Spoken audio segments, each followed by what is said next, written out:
Tervist, hea kuulaja! Eetris on Sünaps. See on Tervisemuuseumi podcast, milles räägime inimkehast, meditsiinist. Mina olen muuseumi külastusjuht Kent Joosep ja sel korral on meil teemaks hambad ja täpsemalt tarkuse hambad.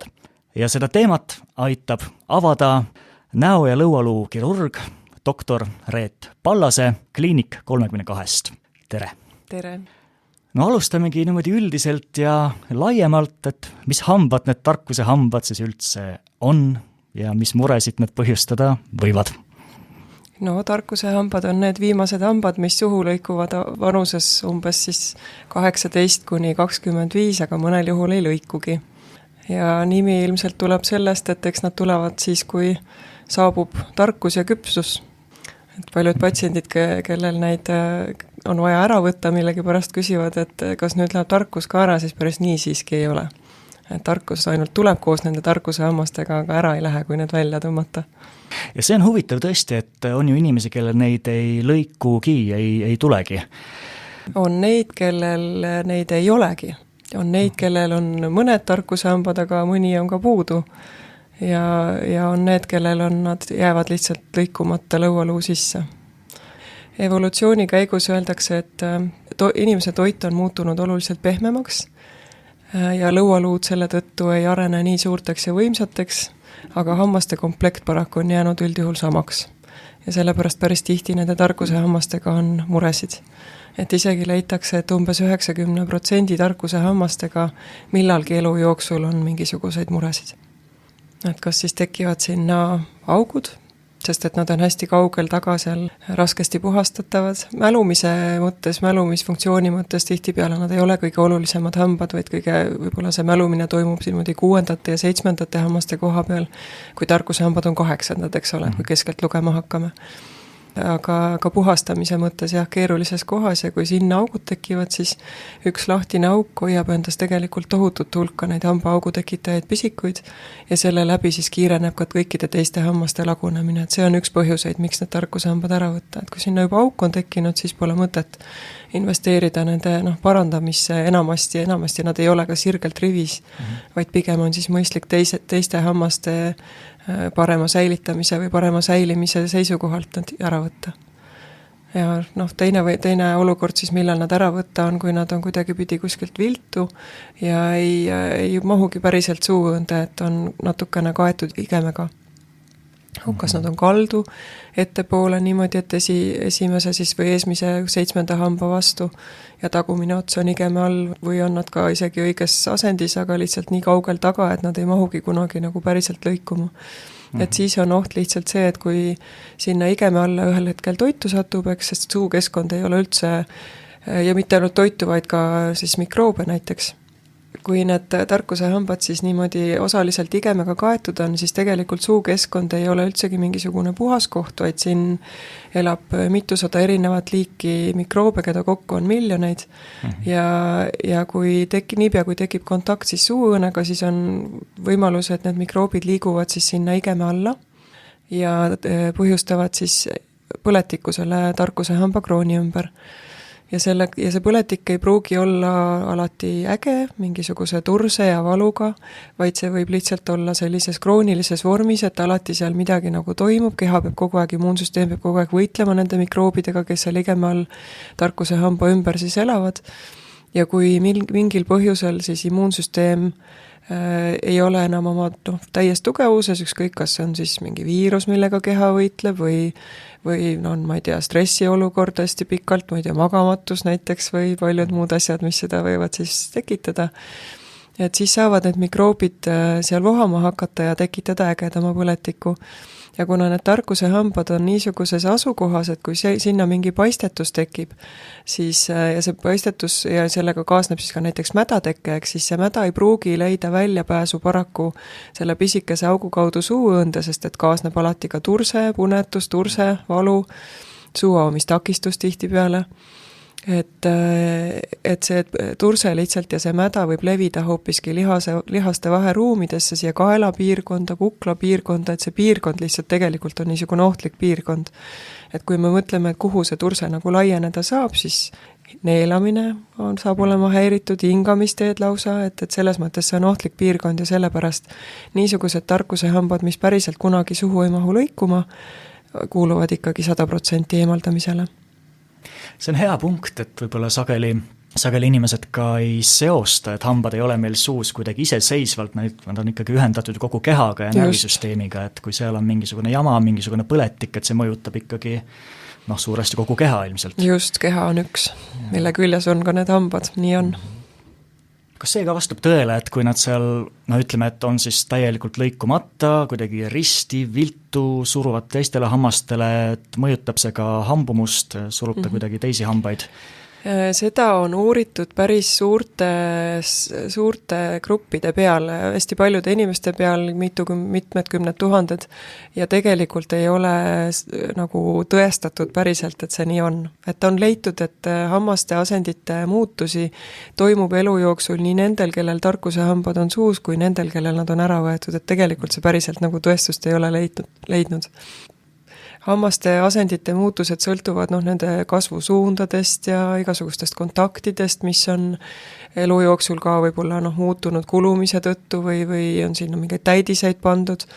Et see kõik samamoodi muudab ja lõualuu uueneb, on nii-öelda bone turnover või selline luu uuenemine kogu aeg ka, mille käigus kas see nüüd mõjutab hammaste suundasid ja kasvude suundasid, aga võt on kusagile elu jooksul mõne hamba vahele tekib vahe, vaatamata sellele, et seal pole kunagi täidistki olnud ja selliseid muutusi ikkagi nagu toimub, vaatamata tarkuse hammastele. Aga on tõsi, et nad saavad olla seal täiesti ristipidi suunaga ja ohustada ka nagu otseselt seda kõrvalhammast, eks ole. Isegi kui tarkuse hammas on igeme all, tihtipeale ka niisugused selles mõttes osaliselt suuõõnes, aga osaliselt igemega kaetud. Oluline, et tal on nagu kontakt suuõõnega. Isegi kui tarkuse hammas on ainult osaliselt igeme all, saab ta olla üsnagi paksu kiviga kaetud, hambakiviga näiteks. Ja kui ta on osaliselt suuõõnes, aga ikkagi osaliselt igeme all, saab sinna ka tegelikult auk tekkida, et näiteks need tarkusehambad, siis, mis on viltu niimoodi suunaga 7. või kõrvalhammaste suunas, saavad tekitada ka siis või ütleme seal olevate nende tarkushammaste pinnal elavate kahjulike mikroobide tõttu saab tekkida auk sinna 7. hambasse päris vastikult sügavale igemeserva äärde, mida teinekord ei olegi võimalik parandada. Et selles mõttes igal juhul niisugused tarkusehambad, mis on otsapidi nagu alati suuõõnes olnud ja kunagi sinna päriselt ära ei mahu, mõnel inimesel jääb see olukord päris pikaks, eks siis tegelikult tasub nad ära võtta, et oht on, et me lihtsalt kaotame mõne väärtusliku hamba ka muidu, rääkimata põletikuohust. Kuidas patsiendid tavaliselt teie juurde jõuavad? Kas hambaarst suunab nad eemaldama ilmselt üldjuhul siis või inimesed tulevad ka ise sooviga tarkusehammastest vabaneda? Enamasti tegelikult suunab hambaarst või ortodont näiteks. Ortodont ütleb, et aga tema ei saa liigutada hambaid, kui tarkushambad on ees, et on vaja kusagilt midagi natukene mingite hammaste siis asendeid muuta, aga selleks oleks vaja eest ära võtta tarkusehambad, sest muidu sinna suunas ei ole võimalik liigutada, eks. Hambaarst saadab, kui on tarkusehammastes mingisugused kas augud või on näha, et nad on hästi paksu katuga kaetud ja selline emaili või pindmine hambakaares ehk hambaauk, eks ole, et pindmine ikkagi hambakahjustus, et hoida siis, säilitada teisi vajalikke hambaid, siis oleks mõistlik need tarkusehambad ära võtta. Aga on neid patsiente ka, kes tulevadki tõepoolest valuga. Et tarkusehammas on nii kaugel ja nii taga ja ei ole satutud võib-olla ka hambaarsti juurde juba mitu aastat ja on sinna tekkinud niisugune auk, et pisikud on jõudnud siis närviruumini ja võib päris selline korralik valu sellest olla. Mul on jäänud mulje, et päris palju inimesi on ka skeptilised, et kas neid siis ikkagi tasub eemaldada või et las nad siis olla. Tegelikult me siin ringiga saime juba päris mitu head põhjust, et miks neid ikkagi eemaldada, kui professionaal seda hindab ja nagu soovitab. Me kõiki tarkusehambaid ei vihka, nii et peaks nad kõik kindlasti ära võtma. Et kui tarkusehambad on ilusti sirgelt rivis, suus, kontaktis vastaspoole tarkusehammastega, siis palun väga ja nad on ilusasti puhastatavad, et loomulikult võivad nad ju olla suus, et siis puudub igasugune näidustus nende eemaldamiseks. samuti, kui tarkuse hammas on täielikult luu sees peidus.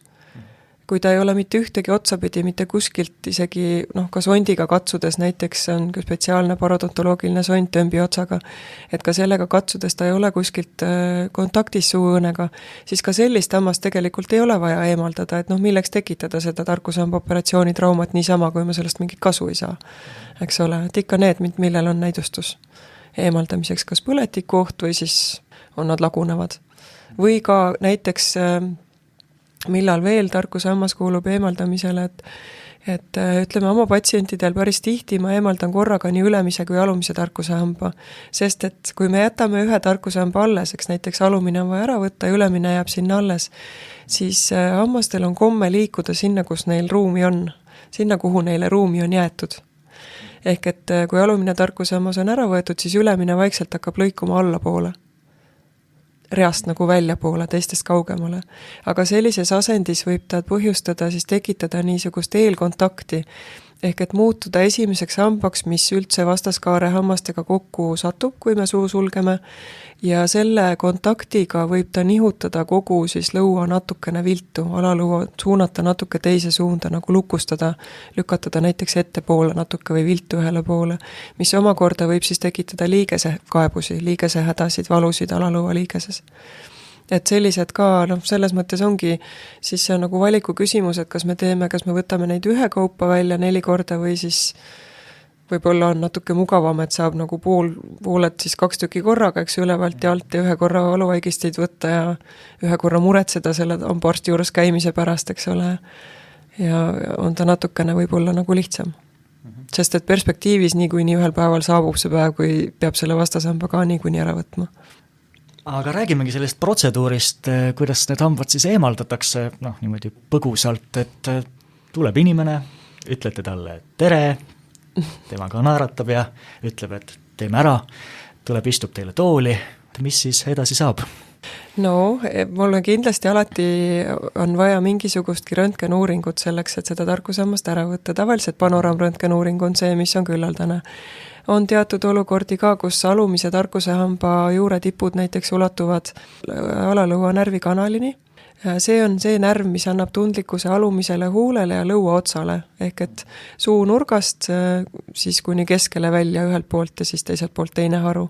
See on see sama närv, mis suubub alalõua sisse ja siis kuskil siin suu nurga koha peal, eespurihammaste koha peal üks harukene tuleb sealt välja ja annab siis selle tundlikkuse. See on tundenärv, eks ole, see ei ole motoorne, see ei põhjusta mingite lihaste liikumist või mitte liikumist, vaid ainult tundlikkust.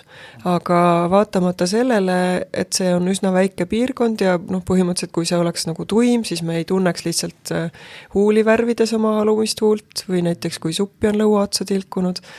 Et vaatamata sellele pisikesele funktsioonile me siiski ei taha kuidagipidi temaga ristipõiki sattuda.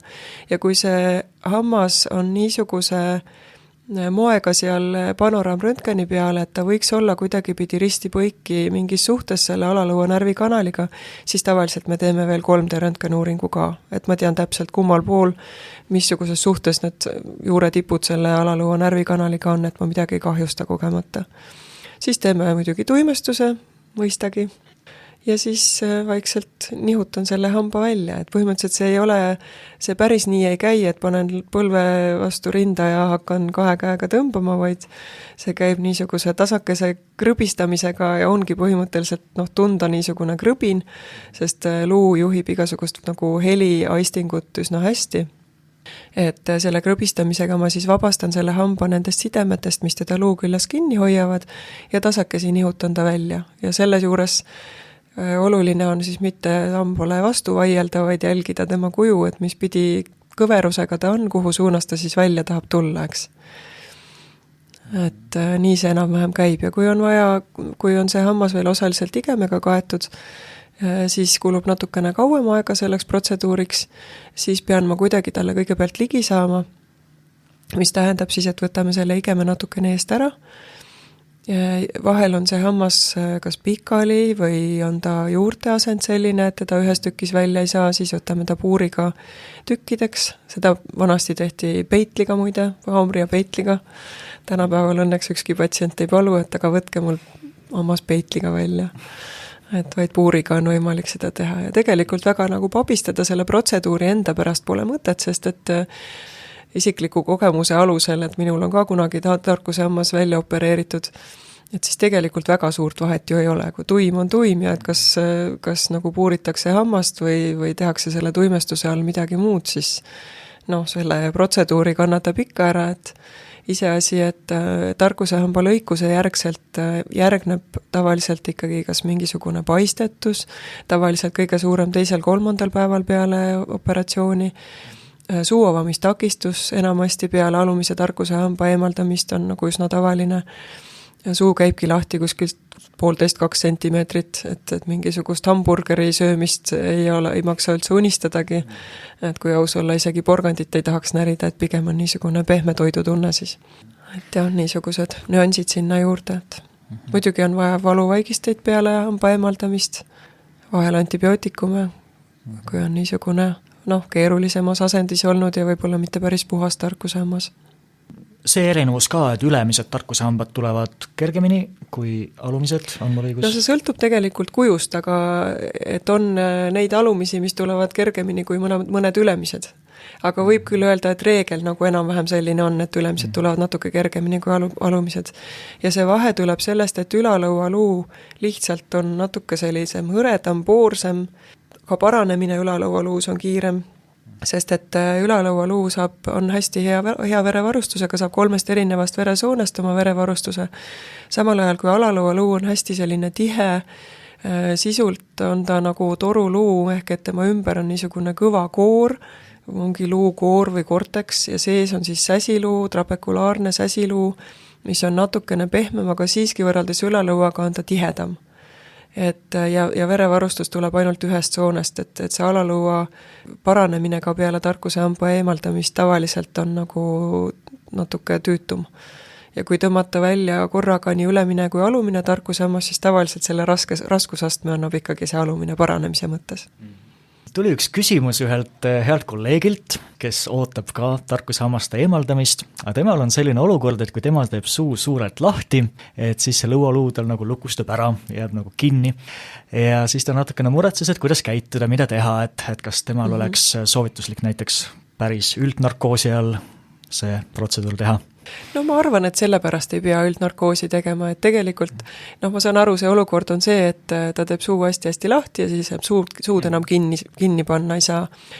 Esiteks lohutuseks, et ka arst on alati inimene, mitte robot, eks, et me saame alati teha väikseid pause või otsida selle patsiendi jaoks mugavama asendi ja teiseks, et me tihtipeale eriti näiteks ülemise tarkusehamba eemaldamiseks ei olegi väga maksimaalselt vaja seda suud lahti teha, sest et kui suu on väga maksimaalselt lahti, siis mälumislihased jäävad hästi pingesse vahetult selle tarkusehamba kõrvale ja ma lihtsalt ei mahu sinna ligi.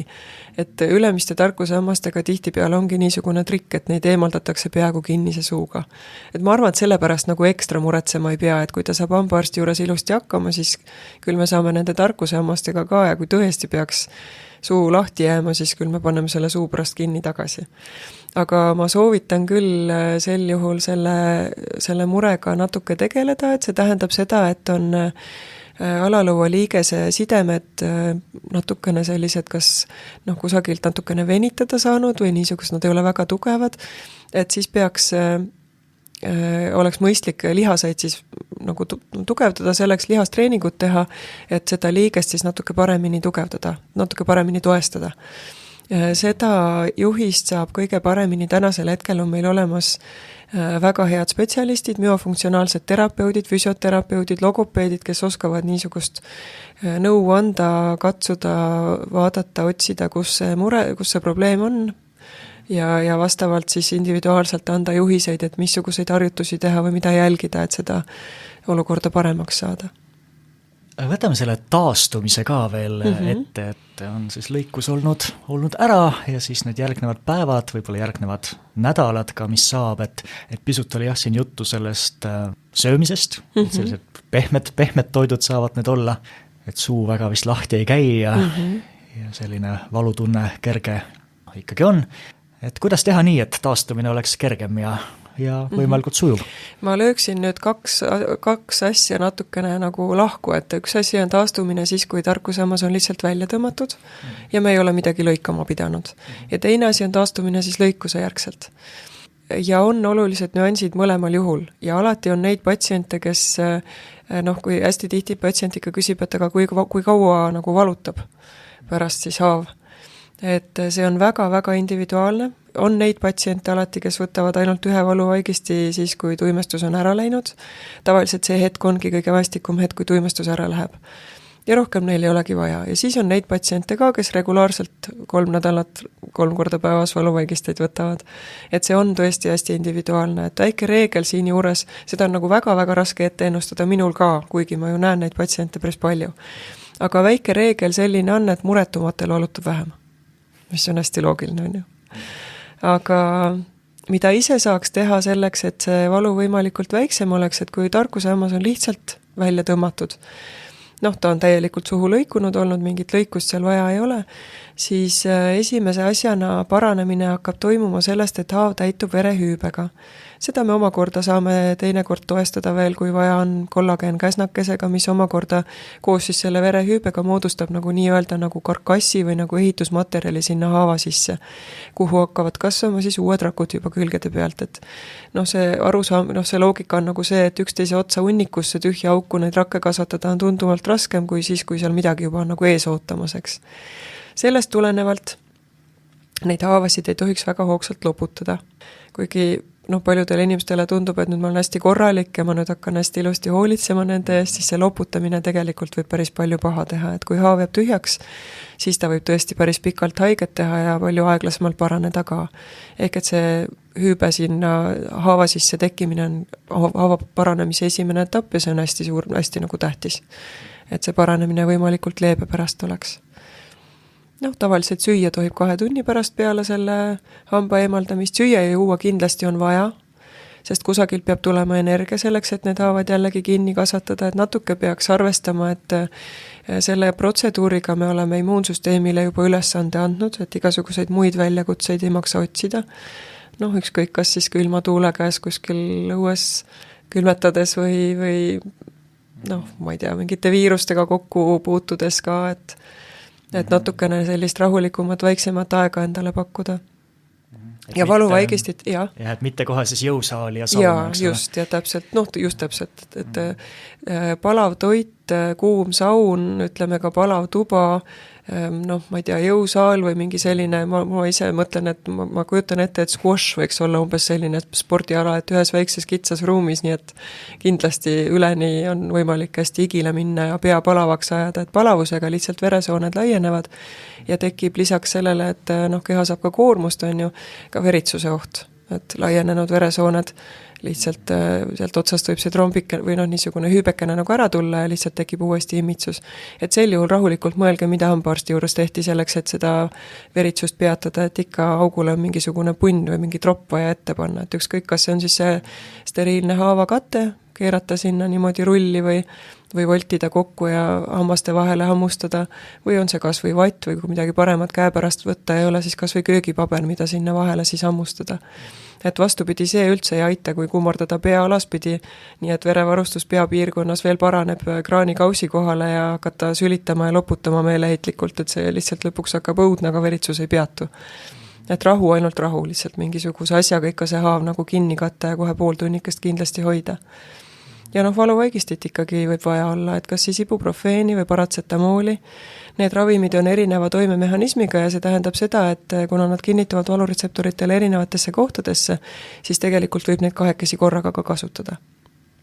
Ja doosid on siis sellised, et tavaliselt täiskasvanud inimesel ibuprofeeni 400 milligrammi kaupa 3-4 korda päevas ja paratsetamooli siis 1000 milligrammi kaupa 3-4 korda päevas.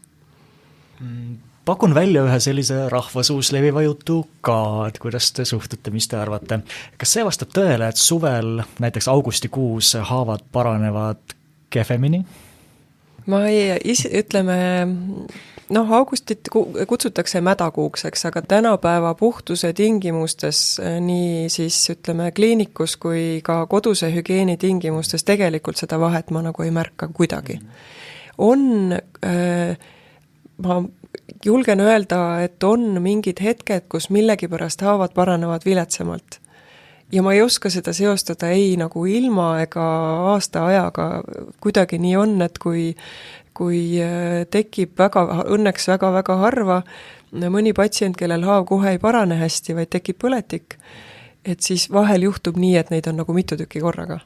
Miks see nii on, kas see on, võt seda on nagu hästi keeruline seostada millegagi.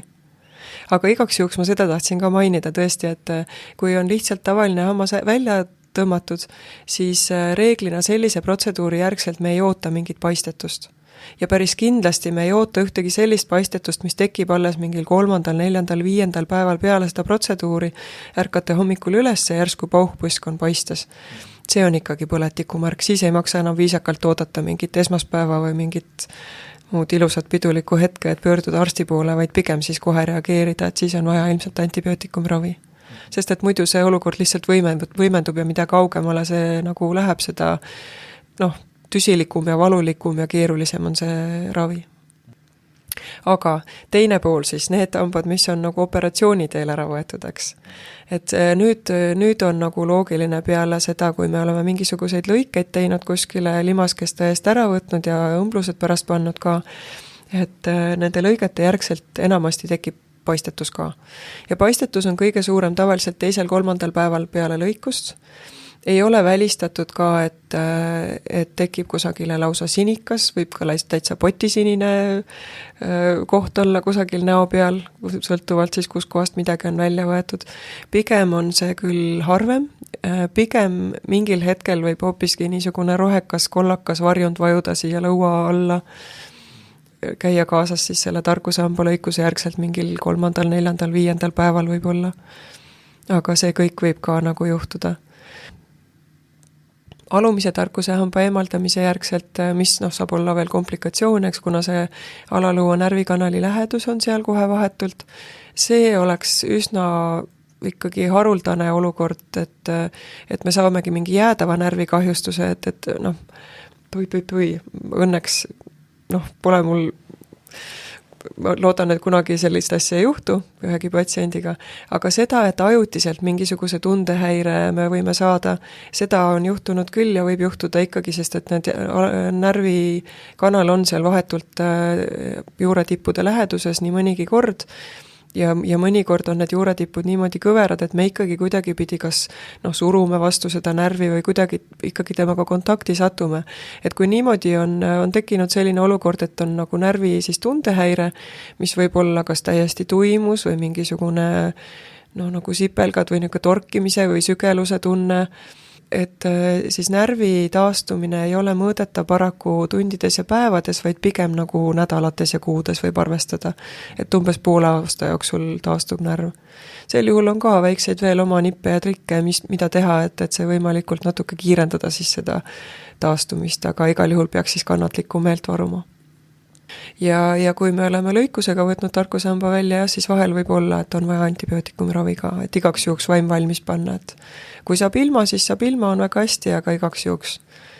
Siis ülemiste tarkusehammaste puhul on veel see oht, et ülalõuas tagumiste hammaste kohale paikneb põsekoobas. Ja on palju neid inimesi, kellel on nii hästi läinud, et juuretippude kohal on veel hea mitu millimeetrit luud ja põsekoopa lähedus ei puuduta neid mitte kuidagi hammaste eemaldamise seisukohalt. Aga neid ka on paraku, kellel pool hamba juurest ulatubki lihtsalt sinna joonistub põsekoopa põhja välja, et põsekoopad on hästi õhustatud ehk pneumatiseeritud ja tarkusehamba juured ulatuvad sinna hästi kaugele põsekoopasse. Jällegi see on ka pigem õnneks harv komplikatsioon, et võib tekkida mingi ühendus põsekoopaga, aga seda ikkagi juhtub. Õnneks harva, aga juhtub, et päriselt välistada ei saa.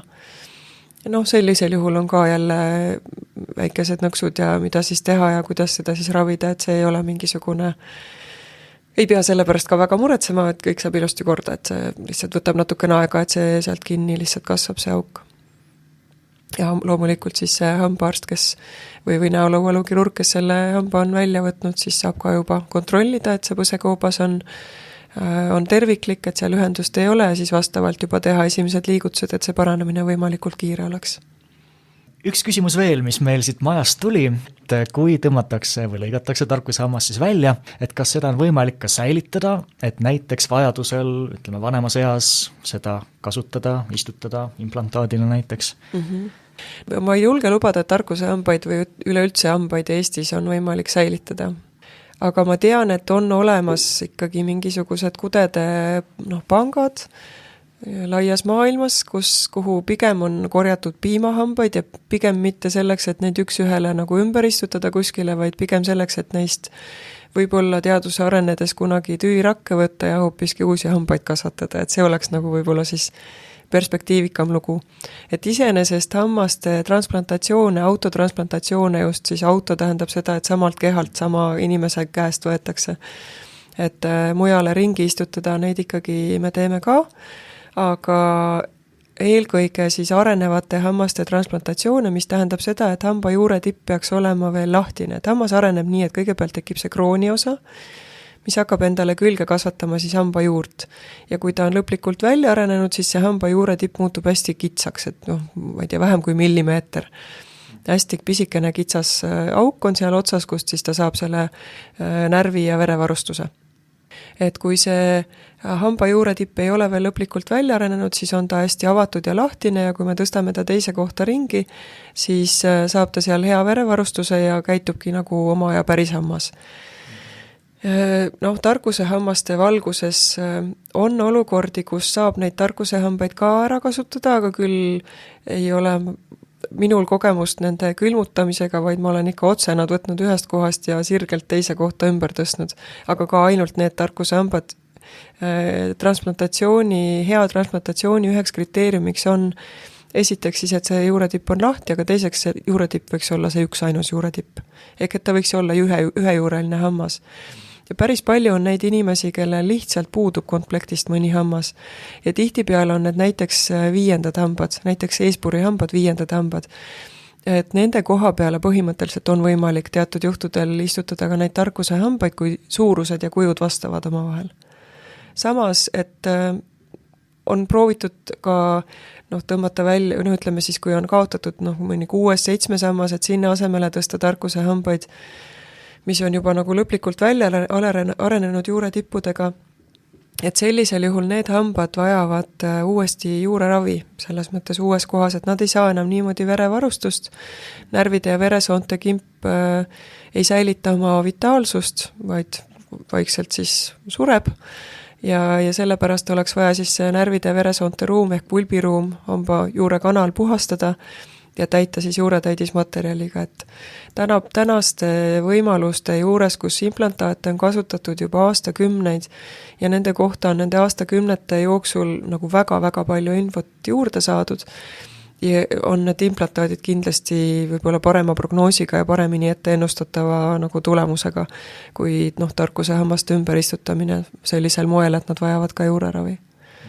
Et küll transplantatsioon võib olla vägagi abiks näiteks mõnele lapsele, kes on trauma tõttu kaotanud oma esihamba või kellel tõesti on komplektist puudu nii mõnigi hammas, et näiteks patsient, kellel on puudu 6 hammast, aga paraku see ei ole nagu kokku lepitud, et nad on võrdselt igast sektorist puudu, vaid ühest sektorist näiteks on puudu 3 tükki järjest, et siis saame kusagilt võtta ja panna sinna, kus on nagu see vaesem sektor, et niimoodi ma olen küll tarkusehambaid tõstnud sinna, kus lihtsalt üldse midagi pole. Lähme lõpetuseks tarkusehammaste juurest täitsa kõrvale ja selline nähtus nagu on hambatrauma. Kujutame ette, et kõnnin trepi peal, komistan, kukun ja ohoo, korraga hammas on tulnud suust välja. Et kas vastab tõele, et mul on võimalik seda päästa, kui ma nüüd, 2 tunni jooksul jõuan sellega hambaarsti juurde? 2 tundi on selline juba nagu väga pikk aeg. Kõige parem on prognoos siis, kui te selle hamba kohe sellel hetkel suhu panete. Isegi kui on hirmus, kui te olete ehmunud, see võib haiget teha natuke, kõige parem on prognoos, kui te panete kohe selle hamba oma koha peale tagasi. Seda võib loputada näiteks külma veega ja lihtsalt torgata sinna hambasompu tagasi ja katsuma sellist hammast peaks ainult krooni osast, ehk see osa, mis on heledam osa, eks. Juur on natukene kollakam. Aga miks nii hammast ühendavad luuga hästi peenikesed, pisikesed sidemekesed, siis mis suust väljas olemise ajal hakkavad kohe hävinema, kuivama eelkõige. Et seda suust väljas olemise aega või ütleme, hambasombust väljas olemise aega saab pikendada siis teda niiskes keskkonnas hoidmisega, muide kõige paremaks siis lahuseks või keskkonnaks, mille sees seda hammast hoida, on osutunud piim. Võib seda hoida ka, piima pole ka alati käepärast võtta, eks ole.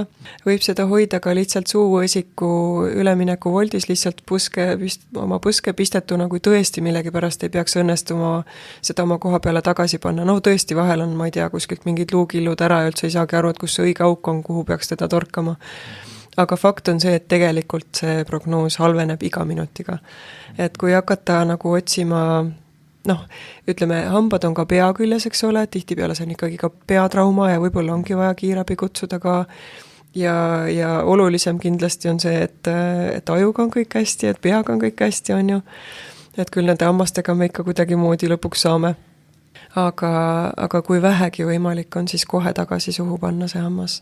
Ja siis on juba rahulikult aega hambaarsti otsida, kes selle siis fikseerib.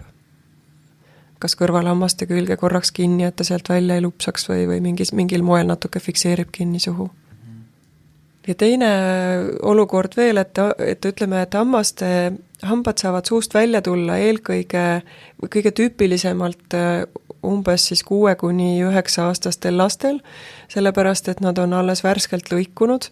Nende sidemed on hästi õrnakesed, see luu on hästi elastne, et piisab väiksest lopsust ja see hammas ongi lupsiselt oma hambasombust välja lupsanud, et täiskasvanutel juhtub seda ikkagi nagu harvem. Aga juhtub küll ka seda, et hammas ei tule mitte tervenisti välja, vaid sealt murdub ära mõni suur tükk. Et igal juhul ka selline tükk tasub kaasa võtta ja niiskes keskkonnas säilitada, et kas või kilekotti, tilkvett lasta ja sellisel moel seda hambatükki nagu säilitada ja hambaarsti juurde kaasa võtta. Et tegelikult saab väga ilusa tulemuse lihtsalt oma hambatükki nagu tagasi kleepides. Et vahel on sealt vahelt mingid pudi veel, mingid killukesi ära, eks. Aga vahel saab nagu väga-väga ilusa tulemuse, et on nagu tuline kahju, kui näed, et suur tükk on ära murdunud ja patsient ei teadnud ja ei osanud seda nagu kaasa võtta. Samamoodi tegelikult, ka kui näiteks kiirabi tuleb ja tõesti see trauma on suurem olnud, ma ei tea, keegi on rattaga kukkunud näiteks ja on veel üks ja teine koht katki, et nemad ka nagu alati ei pruugi selle pealegi tulla, et kõik need tükid võiks kokku korjata ja üles otsida ja kaasa võtta. Aga hästi, suur tänu, nüüd sai tõesti ring peale, jõudsime rääkida tarkuse hammastest ja nii mõnestki hambast siis veel ja mõnestki olukorrast. Et suur tänu doktor Reet Pallase kliinik 32, aitäh tulemast, aitäh seda teemat siis avamast. Suur tänu kutsumast, aitäh! Selleks korraks kõik. Kuula Sünapsit ikka Tervisemuuseumi kodulehel, Spotify's, Google ja Apple podcastis ja igal pool mujal, kus podcastid levivad. Uus osa jälle umbes 2 nädala pärast. Seniks kuulmiseni ja kohtumiseni Tervisemuuseumis.